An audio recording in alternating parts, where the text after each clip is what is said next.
Well, a proposed state question for you to vote on to move Oklahoma to an open primary system did not get enough signatures to make it to the ballot. However, lawmakers are still trying to get a question on the ballot to keep primaries closed permanently. News 4's Spencer Humphrey explains all this. Spencer, what's up here? Yeah, Kevin, the group pushing for the open primaries questions that now won't be appearing on ballots felt like lawmakers were trying to create confusion for voters by adding their own closed primaries question. Now, though, those lawmakers are still pushing for their proposed question. Other lawmakers aren't sure why.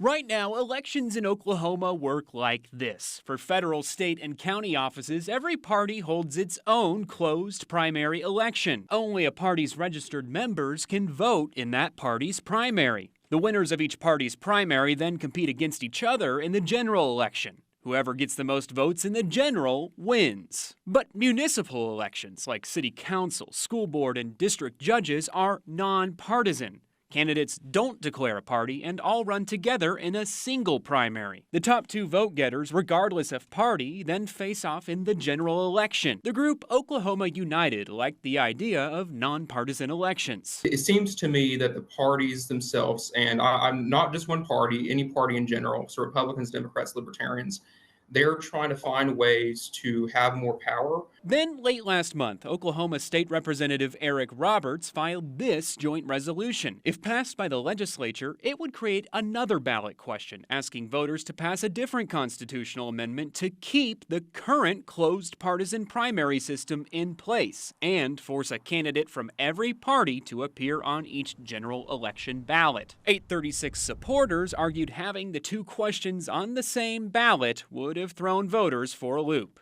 I think that creates a lot of essentially useless confusion for voters. But now 836 won't even appear on ballots. After this month, the Secretary of State's office ruled about 30,000 of the signatures on its petition invalid. Meanwhile, Roberts' proposed constitutional amendment question is moving forward, passing out of committee this month.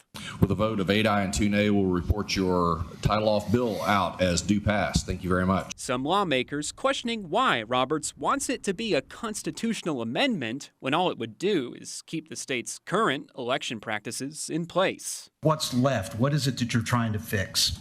We're just making sure that any recognized party in the state of Oklahoma has the ability to have a candidate in the general election. Why are we putting this in the Constitution rather than just addressing it in statute? It's because I think it needs to be in perpetuity, that can be unchanged down the road.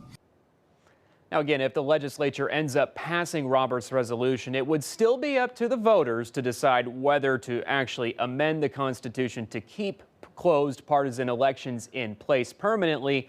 We'll, of course, keep you updated on its progress.